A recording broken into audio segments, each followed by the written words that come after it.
Today's guest is Lisa Niver, media host and award-winning travel expert who has explored over 100 countries. She's the executive producer of We Said Go Travel videos and We Said Go Travel, her monthly travel blog that reaches tens of thousands of readers.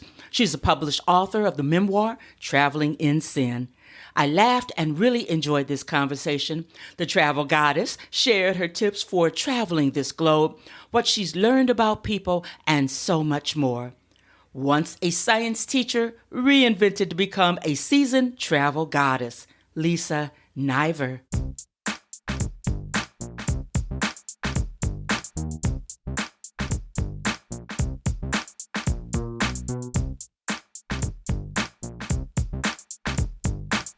Welcome to Her Business, Her Voice, Her Conversation.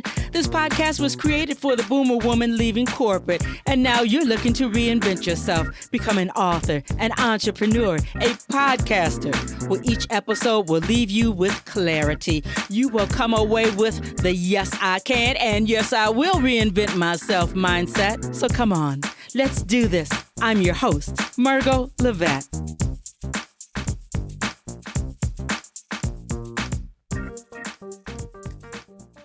Hello, everybody. Welcome back. A brand new episode. Her Business, Her Voice, Her Conversation. Well, as always, I am at a loss to how do I get started? Because I'm so blessed to bring on some of the neatest people. And today is without fail. Let me tell you, today's guest is an educator. She is a science teacher, an award-winning travel expert. Did I say travel? Yes, indeed. And my God, I get chills. We don't even have enough time to bring out the meat and the essence of all of her travel stories. She's a blogger. She's doing what she loves, and she is enjoying the growth and the benefits that are attached to being this dynamic travel goddess, I'm going to call her, Lisa Niver. Oh my goodness. Welcome, welcome. I am so excited. Well, Margot, thank you for that amazing introduction. And now I know I have one more job to do. I have to get a shirt that says Travel Goddess. That's amazing. Thank you. That's you. When we go to your YouTube channel, it's undeniably so. So let me back it up. Before I spill the beans, let me back it up. You started out as a science teacher. You started out as an educator, but you reinvented yourself. You put the capital on the R for reinvention. So take us back. How did that get started? Okay, it's a good question. So in all honesty, I had reinvented once before becoming a teacher. So I left university and I actually went to medical school. I was going to be a doctor. And I decided that wasn't the right choice for me. I needed to change my path. And I literally walked across the street from UCSF Medical School and I started working at UCSF Children's Center. Oh, wow. And I went from gross anatomy lab with cadavers to blowing bubbles in the yard. And it was the right choice for me. No one really understood it at the time, maybe including me, but I was willing. And it has definitely made all the difference. And in that time, I got my master's in education. I taught mainly small children science. At different points in my journey, I've taught up to 8th graders. And what happened, in all honesty, is I had dropped out of school. I went to a different school. I was teaching school, and I learned to scuba dive. And as a teacher, I could not afford an exotic travel to continue my scuba diving. And that is how I ended up working at Club Med in the mountains. Wow. And so I moved to Club Med. I was leaving. I packed up all my belongings and I was only leaving for 3 months. But in fact, when I unpacked the boxes, it had been 7 years. Oh my goodness. 7 years. 7 years I worked on cruise ships and I explored, and my house moved, right? Because the cruise ship was my house. And I scuba dived so many places, and I was just captivated by the traveling. They would say to me, I would call up the office. I'm like, this has been so great. Thanks so much. I'm not coming back. They're like, Lisa, it doesn't seem like you've been to Asia yet. What if we sent you to Asia? I was like, well, I guess I could do one more contract, but that is it. Don't ask me again because I need to have a real life and I need to go home. They're like, you want to pay your mortgage and bills and, wait for the electricity to come on? And I was like, everybody else does that. And that is what it means to be an adult and have a real life. And I'm going to do that. And they're like, are you sure? And I was like, yeah. And so then I would go home on vacation and I would sit around and all my friends would be busy and they'd call up, hey, Lisa, have you been to Australia? Oh, wow. And that's how 7 years happened. Wow. 101 countries, 6 continents. And you're not even 60 years old. Oh my goodness.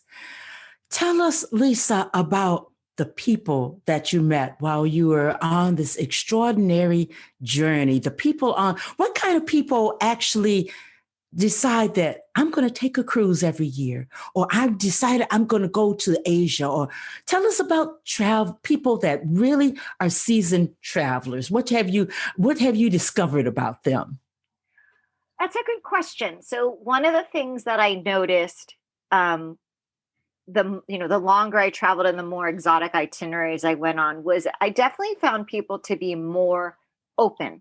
And these are the people that they don't go to the same place, December 12th every year, stay in the same room. These are people like, hey, I went to Vietnam, but I really want to know what's it like in Thailand. Or I've been a lot of places. I did one cruise when I worked for Renaissance Cruises. We sailed 50 days from Athens to Bangkok. Oh, wow. And I got to travel in Oman and I saw where frankincense is from. And it was incredible. And, it was a little bit of an unfortunate itinerary, to be honest, because we were traveling during Ramadan, which I have to recommend is probably not the best time. But I didn't pick the times or the itineraries. The captain used to say, I'm basically the bus driver. They give me the route and I follow it. Mm-hmm. And so, but I've found it so remarkable no matter where I was in the world. And I traveled after cruising. I spent a year traveling in Southeast Asia. And the thing that I can definitely say about all the places I've been is that parents want the best for their children. Parents want to give more opportunities to their children. They want their kids to be healthy. They want their kids to reach their goals. And I feel like sometimes when I'm listening, especially of late, to some of the political battles and questions about education, and it becomes an us and a them. And I always think about, my parents wanted me to be successful and happy. And my sister wants my nephews to be successful and happy. And one of the things, what do kids need? Like they need to be healthy. They need food. They need to read and learn. And for me, definitely travel has been like a living textbook. Mm-hmm. You've had a chance to actually sit with people, not just go to the tourist spots, but you've actually had a chance to encounter the cultures and that type of thing. What are a couple of your favorite spots? I mean, you have been to so many amazing places, some places many of us will never see. But what was your favorite place, second favorite place, and why? So one of my best travel memories is in Nepal. I was in a tiny town called Tansen, and we were getting ready to do a bit of trekking, which I was quite nervous about, to be honest. And I always try and learn some local language. And there were not that many Western travelers in this part of Nepal. And we went to a place, we were staying in a very tiny guest house, and the man who helped us had shown us this restaurant to eat at. And we went back the second day, and in my very best efforts of Nepalese, I thought I asked for chicken momo. Momo is kind of like food that a lot of different cultures have, like meat wrapped in dough. And they looked at me and I was like, that does not look like the look of, we're so happy to see you. Can't wait to serve you that. And so I said it again, because sometimes you think like, I might have made a mistake. So this was not going that well. And it turned out that what I had in fact asked for was momo with dog meat, not chicken, because I misremembered the word. And unfortunately, like I think it was kukur and kukura, and I just said it wrong and enthusiastically, and they were looking at me like, we don't know what she wants, but we don't do that. And so finally someone else came by and helped us. And we were like, oh, so it was a great moment that they were happy I was trying to speak Nepalese, but they weren't too impressed with my poor ability. Oh, wow. I can imagine the look on their face, probably the terror in their eyes. Oh, my goodness. They're like, I'm sure they were thinking, well, they said that tourism would be good, but this lady, she's nuts. We're not giving up Fido for our tourists. Oh, wow. Nepal. Were you ever afraid in any countries? I mean, so much happens. And I must admit, sometimes you hear the stories, the TV shows and that type of thing. How did you protect yourself in Nepal and all the other wonderful places that you visited? I think that's a really good question, and that comes up a lot. And so one of the things that happened for me is I grew up in Los Angeles, and I chose to go to college in Pennsylvania. I went to the University of Pennsylvania, which is in West Philadelphia. Oh. And on the edge of campus at the time in the 80s, there was a big problem in the city with a crack neighborhood and with violence. And unfortunately, the year before I moved to Philadelphia was when there was the issue with Mayor Good and the move houses, and there was actually a bombing in Philadelphia. And I had seen all that on the news before I left. And one of the things I learned in living in Philly was very different than in LA. We walked on campus. In LA, I had a car. And I learned to really pay attention to my surroundings. And, do I want to be on this side of the street? Is it after dark? Do I know where we used to have these blue lights on campus? If you were in danger, you could hit the blue light and campus police could come. And I think I really worked on my skills of, reading people.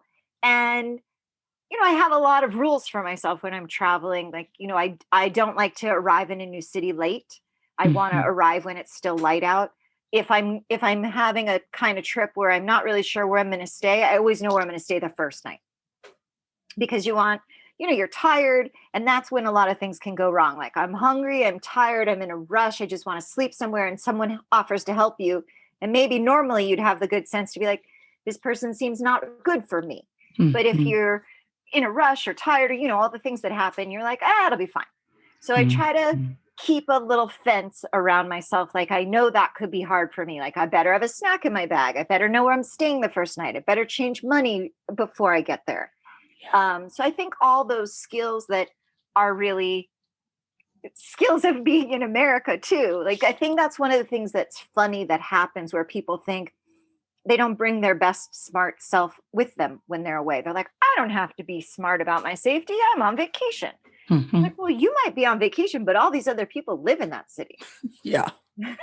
You're like, oh, a sucker's born every minute. So I think that one of the things that's what I've noticed, particularly working on the cruise ship. People used to come up to me and say, do these stairs go to the back of the ship? And I said, just like at home, these stairs go up and down. Up and down. Stairs go up and down. Forward and back, that's walking. Mm-hmm. Mm-hmm. But that was the impression I would start to have of like,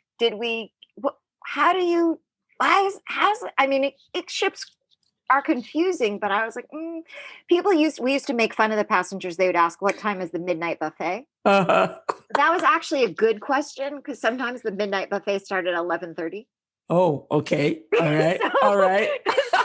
Yeah. And I remember once, I think we were in Athens, and there was a building. The passengers came through the building, and then there was a walkway, and then the ramp onto the ship was behind me. Mm-hmm. So this woman was standing at the glass doors.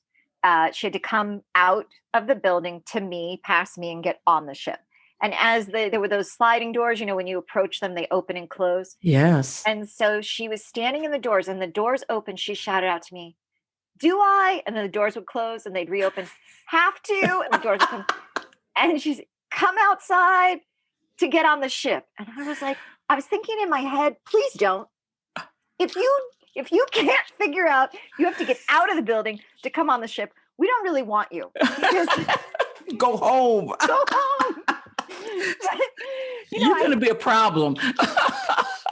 My This is my favorite. It's not a very nice story, but it's one of my most favorite. And the night I really almost got fired. So we were sailing in the Mediterranean, and at the time I was probably like senior assistant cruise director, like, little bit of Julie McCoy from the Love Boat. Yeah. And we had a TV show on the ship where they'd say, like, tomorrow, this is what's going to happen. So everybody knew who I was. So this woman comes up to me at the purser's desk at the reception, and she says, it was a beautiful, clear night. And the woman says to me, is the moon that I can see the same moon that I can see at home? And she looked at me, and I looked at her, and there was a man behind the reception desk who looked at her and said, yes, ma'am. And she walked away. And he looked at me and he said, Lisa, that was so rude. Why did you not answer the lady? And I said, well, if I answered the lady, I'd be fired. Wow, and he said, why? Well, what's your answer? I said, well, my answer is it depends. Did you arrive by aeroplane or spaceship? Because if you came by plane, it's the same moon. Spaceship. Yeah. He looked at me and he said, I'm glad you didn't answer. I said, thank you. So I understand it is confusing. People they've left their comfort zone and they're somewhere else. And so she knew it was a different perspective. And I didn't mean to be disrespectful, but I came to the ship after being a science teacher, and I was like, well, how many moons does our planet have? Yeah, I mean, it seems like a no-brainer type of thing.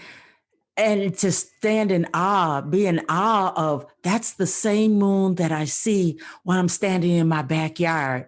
To me, that is phenomenal. The same moon, or, I have access to it here, and then I have access to it in Los Angeles. To me, that is huge. It's just, oh my goodness. It is. And I didn't want to step on her awestruckness, but I think I was also being quite literal. And so that's the moments where it can be, you have to be, I try always to be kind. I did not answer her so I could be kind, but in my head, I maybe wasn't that kind, but it's become a very funny story. But I think it does speak to how confusing travel is to people, that, people leave home and they're unclear that they still need to, as your original question was, they have to take care of their own safety and be aware of their surroundings. So I think, travel is one of the things we kind of hope for, in a way, is that travel translocates us. Like, we're in a different place and we feel different, and we feel different about ourselves. And you asked me about, the people I met. I think one of the best things is, the way I've been able to see myself. And being in countries, again, in Nepal, when I got to Kathmandu, they explained to us at the guest house, we have a lot more electricity now. I said, oh, that's great. Explain to me, what does that mean? You have more? Well, we used to have 12 hours a day, and now we have 13. Oh, my. And I said, well, 13 is more than 12. Yeah. That's good. However, you might imagine, especially, let's say you have kids and they're in school, that'd be great to have that electricity, say maybe from like 5 to midnight. So maybe you could cook dinner, kids could read their homework. But in fact, where I was staying, it was rolling. So we often had power like from 2 a.m. to 7 a.m., which is not necessarily the time you suddenly want the lights to go on. Yeah. Yeah. But they had generators and they were trying to make it work, and we had candles. But what happened was, once when I was teaching in Los Angeles, I was teaching at a private school, and for reasons we never learned, one day the lights went out. And I think I probably had 4th or 5th graders at the time, and the kids were like, oh my God, the lights went out. Yeah. And I said, yeah, the lights went out. I said, it doesn't always happen that when you turn the switch that the lights go on. I said, open the shades and we're fine. Like, I think one of the kids was a little bit scared. And I said, the sun is out. We're all together. The power will probably come back on. And then I told them the story about the kids in Nepal having 12 hours and 13 hours. And the next day when they came into class, the kids said, can we leave the lights off? We're just going to have the shades open.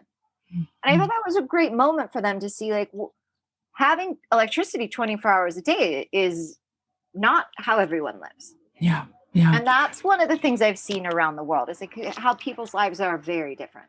You experience that, and then you could impart that very important lesson and insight to the kids. Wow. Another thing that you give to us so generously is when people go to your YouTube channel. Oh my goodness. We said go travel. Those videos, they expound upon the insight that you're sharing with us right now. So will you take us to that channel and just help us dive right in? Your sizzle reel is to dive for. And I mean, these are videos where we can live vicariously through you and really experience the world. Thank you. Thank you. Wow. I'm hiring you. You're hired. Yes. So I agree. So let me give you a snapshot of some of the recent ones. So in December of 2019, which I know 2020 has been about a decade by itself. So it seems a long time ago, December 2019. But I was very, very lucky to go to one of my most dream destinations. I got to go to the Galapagos. Oh my goodness. Mm-hmm. And when I was young, I was still interested in science always. And I read about Charles Darwin's journey and these birds they call the blue-footed boobies. And I was like, I want to see that. And so being in the Galapagos Islands and being able to see the blue-footed boobies was amazing. But the thing that happens to me a lot when I travel is I might have an idea in my head, like, oh, I want to see the blue-footed boobies. But then I got there and I found out there's red-footed boobies. Wow. And I was like, I never even wished for them because I never heard of them. And so that's the thing I think that often happens when I'm traveling is you think, like I remember once when I was in India, I couldn't wait to see the Taj Mahal. And it is spectacular. It's also spectacularly crowded. But it turns out not very far away and rarely visited, or not certainly in the kind of numbers as Taj Mahal, is something they call Baby Taj. And it's a littler one. And honestly, I liked it maybe a little bit more just because it wasn't so pushy, crowded, move along. And I could experience it and was a little bit different. Yes. So I think that's one of the things that happens in my whole life. I'm like, I want to see the blue-footed boobies. I want to see. And then I said, oh my gosh, there's red-footed boobies. And then there's Nazca boobies. There's 3 different kinds. And I told one of my friends, I'm like, I saw 3 kinds of boobies. He's like, what kind of show is this? It's birds. I'm talking about birds. I love it. But it's these type of stories and what you've seen and experienced that's caused you to write for all kinds of magazines, National Geographic, so many magazines today, Smithsonian. So it's not like you have experienced these things and held them all to yourself. You have exposed the rest of us. And I want to thank you for that. I think that it's awesome. Now, you are writing a book. Tell us about this new venture. Okay. So my book, I'm writing about a project I did before I turned 50. I did 50 essentially crazy challenges before I turned 50. And the thing about it is it's not a prescriptive list. It's not like everyone before they turn 50 should do these 50 things. And it's not like the amazing Patricia Schultz's 1,000 Places to See Before You Die, places that are just objectively amazing. My list really came out of the fact that growing up, I had an eye condition that never got diagnosed. And so it turned out my whole life, I thought that I was very clumsy and not athletic. Like the other kids would throw me a ball and it would hit me in the face. And they'd be like, we threw it right to you. Like they just thought it was stupid. Like, how could you not catch the ball? So it turns out I couldn't catch the ball because they couldn't really find it. And so the challenges grew out of, I worked with an eye doctor and it might've been a lot of crying, but my eyes did get better. And one of the things that Dr. Brodney, who's lovely, said to me was, we've given you these new tools and these new skills in the office. And his first suggestion was I should play tennis. And I was like, oh, that won't be frustrating. So I started playing tennis. I had this very nice teacher that mainly taught 7-year-olds, which was pretty much my skill level. And at one point, Perry said to me, Lisa, what is it that you're watching? Because it's clearly not the ball. And I did not think that boded so well for me, but I did improve. Okay. And so then I started on these other challenges, and they kept getting progressively harder. And I was, the more I tried to do things, the more things that I realized I could do. And that in a way, although obviously I had been traveling and my world was expanded in that way, the vision I had of myself as, and my ability to interact with space was challenged by the fact that my eyes didn't work like other people's. And it's very common with kids for eye conditions to be hard to diagnose because a child that doesn't see like everyone else has always seen that way. True. And so, if you're an adult and suddenly you have double vision, you would say to the doctor, now I have double vision. But kids with double vision don't know that other people don't have that. So I remember I had a conversation with him about, I always thought 3D movies were kind of lame. Like everyone was so excited about it. I was like, what's the big deal? He goes, what's the big deal? You don't see it. So now I go to, when we could go to the movies, I would go to 3D movies. I'm like, oh my God, that's amazing. He was like, yeah, welcome. Oh my. Yes. I've been writing about my eyes and my challenges and about my divorce. That wasn't part of the book I really wanted to write, but I met with a bunch of agents and they all said to me, no, you have to write about this. And I was like, no, I don't. And they're like, then you don't have a book. Mm-hmm. So that's been very challenging to think through, being married and then not being married and have that make me feel about myself. And unfortunately, it ended quite poorly. So writing about that it's not fun. I was telling someone I sit at my desk and I write till I'm pretty sure I'm going to throw up and then I lie on the floor. That's the process. Yep. So I feel like if it's really raw and real, then maybe people will read it. Yeah. Help somebody else also. I hope so. I have smiled. I have grinned. Lisa Niver, you are incredible.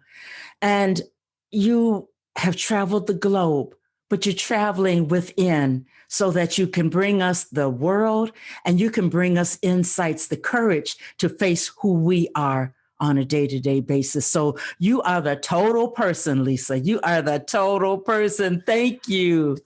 Thank you so much. Oh my. Tell everybody, where do we find you? How do we find you?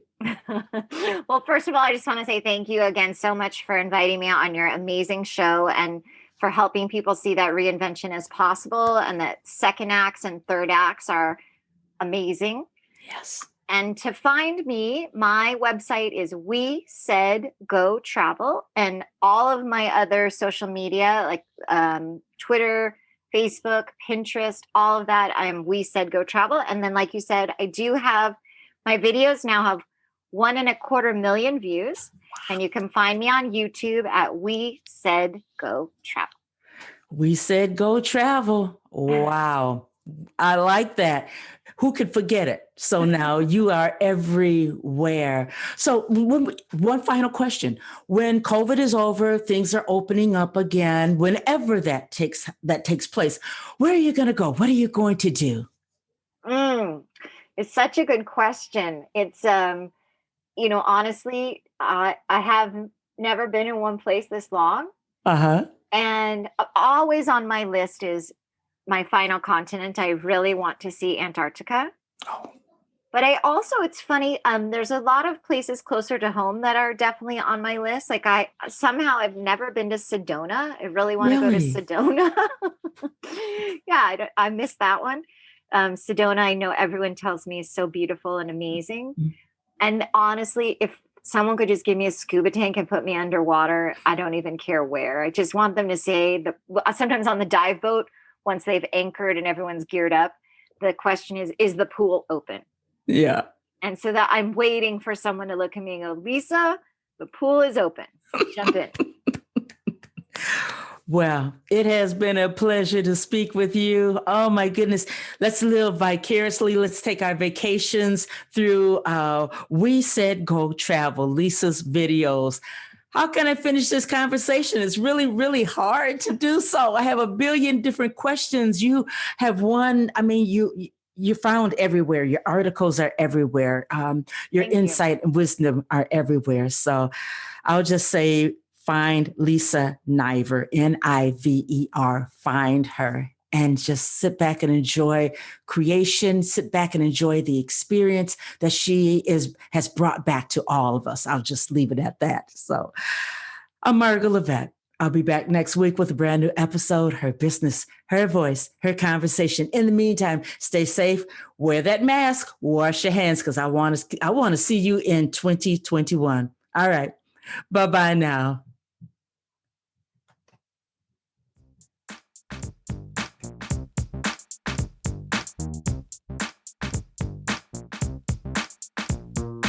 I want to thank you for listening to Her Business, Her Voice, Her Conversation. Couple of things that I want you to do right now. Go to my website, pick up a copy of Her Business, Her Voice, Her Reinvention, how I went from game show hopping to international show host, author, and speaker in 1 year. Number 2, please freely listen to each and every episode. Share them out with your family, friends, the men in your lives. And then number 3, get in contact with me, one of the experts that have been on the show, because I want to make sure that you reinvent yourself. I'll be back next week with a brand new episode here on Her Business, Her Voice, Her Conversation.